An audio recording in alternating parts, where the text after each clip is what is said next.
I wanted to play this song because when we were in junior high, they had a talent show. And a bunch of the really good people that played music, they were really good musicians.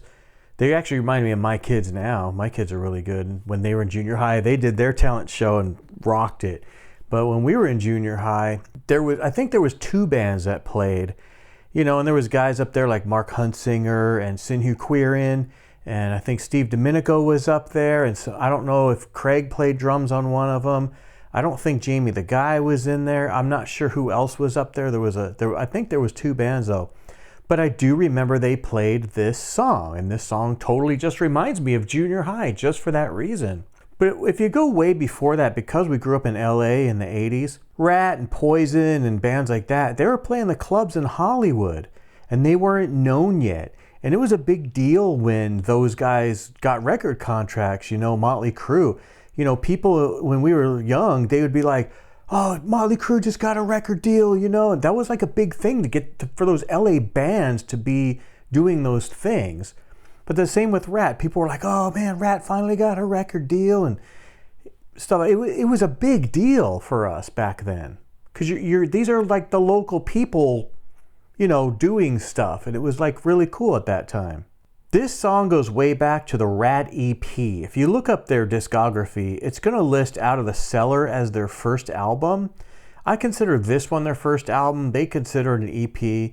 This has a lot of good songs on it though. You Think You're Tough, the original Back for More. I actually like the second version of that better. That's just me.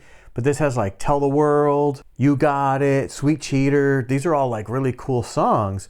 So I might play a couple more off of this album. But it's funny, when you listen to old Ratt like this, the only background vocals you hear are the names of the songs, like in the chorus, tell the world, you think you're tough, harder than stone, you think you're tough. It's funny how they do that. Sweet cheetah,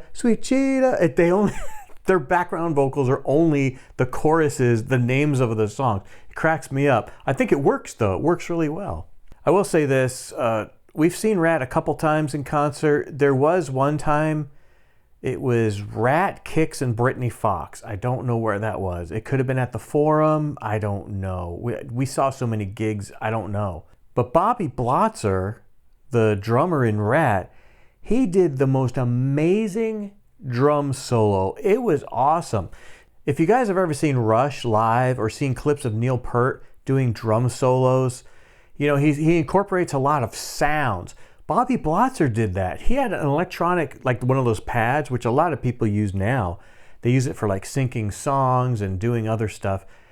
He used one of those and incorporated that into his solo, and it was so cool. For that time, that was awesome. It was so good though. It's one of the best drum solos I've ever seen. I have no idea if there's any footage of that out there. I mean, that might just be in my head, and you watch the footage, you go, oh, well, it really wasn't that good. But I think it was totally awesome. Of course, I'm not playing it exactly like the recording. It's close enough. I think this one's better than some of the other ones I've been watching online. I always watch other people's drum covers when I want to learn a certain part. So that's why I do drum covers. It is to entertain you. It's not to show off or anything. It's not like, hey, look at me. A lot of times what I use drum covers for is when I'm learning a song, I watch how do different people play this part. Because some of the recordings aren't all that great. I can't figure out sometimes what people are doing. So I'll watch different people's drum covers and figure out, oh, okay, they did it this way, this guy did it this way, or this isn't even close, stuff like that. It doesn't have to be exact, but I think songs should be close. So I got this one pretty close. It's not exact. The little end piece is my little thing too.